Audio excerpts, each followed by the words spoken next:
Hey guys, Emma Moyer with Pharm here for our final video for this kefir demonstration.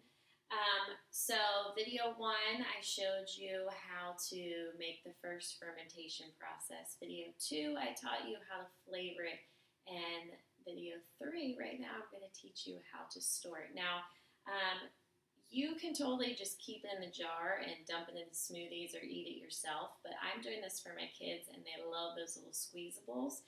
So I actually got on Amazon a bag of these called goodie pouches. They are Ziploc at the bottom, so you can really blend up smoothies, anything. Pour it in, screw the top on, seal it up tight, and there you go. Love these things. And then you just rinse them out and use them over again. Just make sure if you put them in their school lunches, you tell their teachers not to throw them away, because I've lost a few to that cause. All right, so I have already dumped one of my mason jars in, and it filled up 4 of these.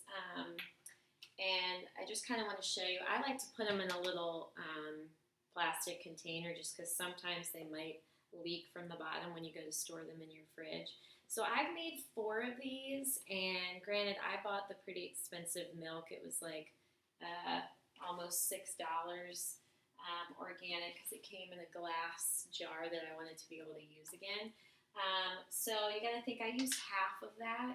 So I probably spent maybe $2 on these 4, whereas at Whole Foods I've been spending almost $6 on 4 of them.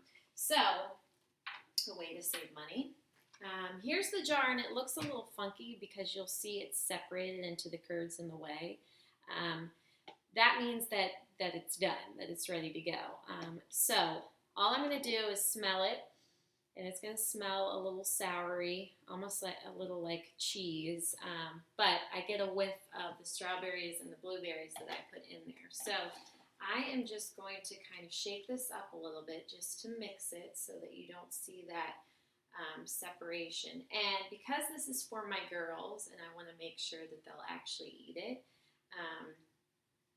and because one of my girls is having horrible allergies, I am actually adding a little local honey to this just to give it a little bit more of a flavor. So you can see after I mix it that you don't see that separation anymore. All right, so let me show you how this works. And the only thing with these pouches, you have to be careful. I just spilt it all over the floor earlier. The tops don't secure after you've used them once. So just make sure that you put your hand there, or else you're going to have a big puddle of kefir on the floor, which my dog just got a boost for his bacteria licking it up. All right, so I'm going to put my finger on there, on the bottom, and then I'm going to pour this in, and there's a fill line here that tells me not to go past that. So I'm going to fill up to about right there, and then I'm just going to dump just a little bit of this honey in here, again, just to make sure my girls are going to eat it, and also local honey, if you can find it, is awesome for allergies. Okay.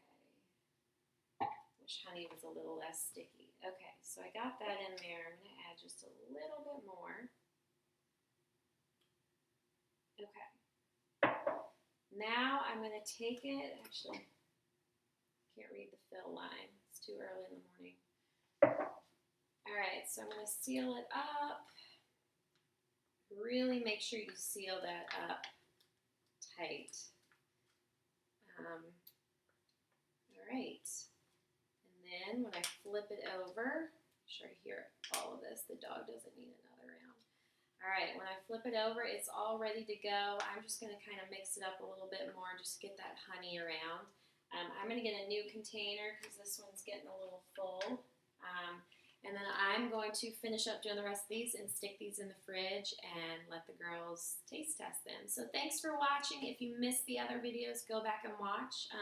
If you're interested, I am doing a class in May all on fermented and probiotic rich things like this, where you're actually going to leave with some of these goodies. So Visit pharmoverpharm.com to sign up for that, and I hope to see you soon.